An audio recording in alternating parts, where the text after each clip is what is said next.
Hello guys! Hello Capricorn! Welcome dito sa aking channel, Kapalaran 888 Capricorn. Alamin natin kung anong messages, vibration, gabay, energy para sa lahat. Ito ay general reading, so pwede kang ma-resonate. Gamitin mo yung intuition sa panonood. Capricorn, tingnan natin kung ano yung mga susunod na mangyayari starting this year. Okay, first two cards muna tayo. It's Wisdom and then Leap of Faith, number 22, 29, 11. Okay, Capricorn. Nakikita ko sa'yo dito, itong Leap of Faith is zero the fault siya. Okay? It's a fresh approach, fresh start, new beginnings.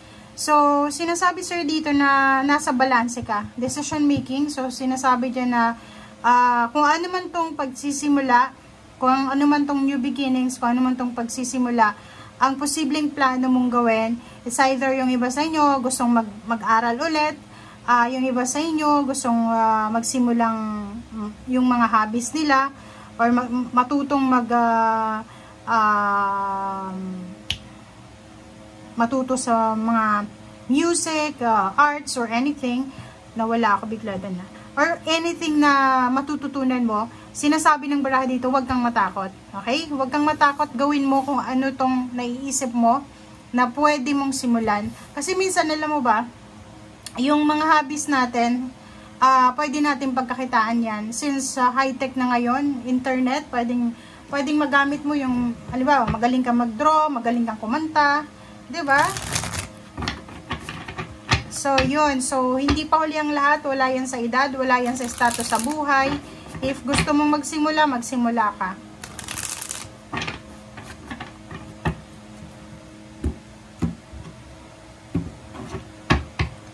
Okay. Capricorn, first card natin is High Priestess. So, High Priestess, itong High Priestess is your instinct. So, kung halimbawa, alam mo yung naiisip natin, hindi siya coincidence lang na naiisip natin, di ba?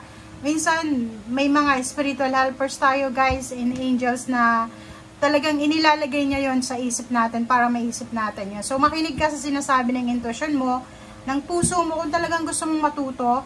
If yung iba naman sa inyo gusto nyo mag-abroad, gusto nyo matuto ng lengguwahe, try nyo lang, di ba? Wala namang masama. Okay. Relationship, nakikita natin na going stronger, yung may mga relationship sa ngayon, meron din ditong relationship issues na posibleng masettle or maayos.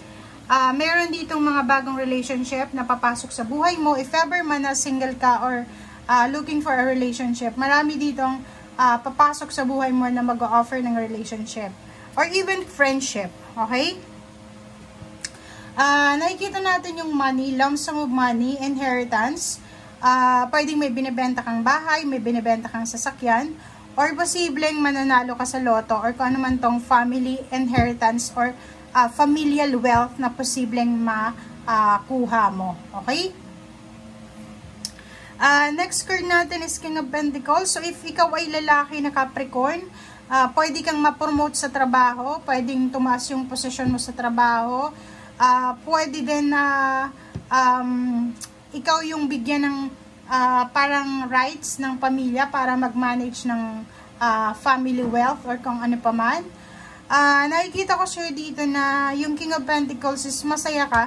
Okay? Hard-earned money to. Pwedeng masaya ka sa pera na tawag dito, na nakuha mo dahil sa sacrifices mo. Okay? Nine of Wands, ihanda mo yung sarili mo para sa 2025 onwards, Capricorn, kasi kung pagod ka ngayong 2024, mas magiging pagod ka sa 2025 kasi magiging sobrang busy ka na. Ang dami mong obligations, ang dami-dami mong duties and responsibilities. Okay?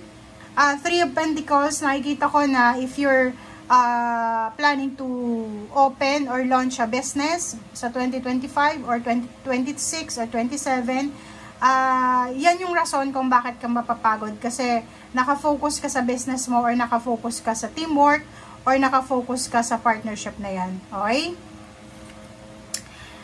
Okay, so yung iba din sa inyo dito, posibleng simula 2025, kahit anong buwan ng 2025, kayo ay papasok sa isang community, asosasyon, sa isang, kung ikaw ay isang teacher, sa isang eskwelahan, sa isang school, or kung ano man sa community na posibleng magdadala sa iyo ng financial wealth and balance.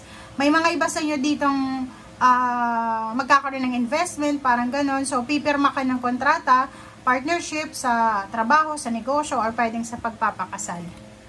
Okay? Impress. Yung impress na to, since magiging sobrang pagod ka sa taong 2025 onwards, kailangan mo daw na alagaan yung sarili mo. Alagaan mo yung physical health mo. Ang dami mong bagong ideas. Etong impress, tsaka Zero the Fool na Leap of Faith. Pag yan yung lumabas sa tarot reading nyo, ibig sabihin, marami talaga kayong marirealize this year or next years. Marami kayong maiisip ng mga bagong ideya na pwedeng, alam mo yun, pwede nyong mapagkukunan ng ideas kung paano kayo magtagumpay, or makukuha nyo yung ideas na to kung paano kayo matuto, parang ganun. So, kung ano mang itong pumasok sa isip mo, halimbawa ngayon, nanonood ka pa lang, parang marami kang naisip na simulan, like business, wala ka namang income or wala ka namang source ng investment, sinasabi ng barasa dito na maniwala ka na may magic. So, yun yung sabi ko sa'yo kanina, na hindi ibig sabihin na pumasok yan sa isip natin, yung ideas na yan is coincidence lang. Minsan, pinupush siya ng spiritual helpers natin. So, dito sinasabi sa'yo na kung may maisip kang business, kung gusto mong magtrabaho sa ibang bansa, kung gusto mong magpatayo ng bahay, gusto mong ma-promote, or gusto mong lumipat ng country or ng state, possible siya. Okay? Possible. And last card natin, diba? 6 of Wands. So, expect mo na to. Expect mo na to. Talagang nakikita ko sa'yo dito, may nakikita akong Capricorn na makakatanggap siya ng pwedeng graduation, or pwedeng gagraduate siya this year, may promotion, salary increase, pwedeng magbubuntes, or pwedeng, basta maraming mga tao yung titingala sa'yo, magkakongratulate sa'yo, maraming tao yung papalakpakan kanila. Okay? Maraming tao yung makaka-appreciate ng kung ano yung talent mo, kung ano yung strength mo.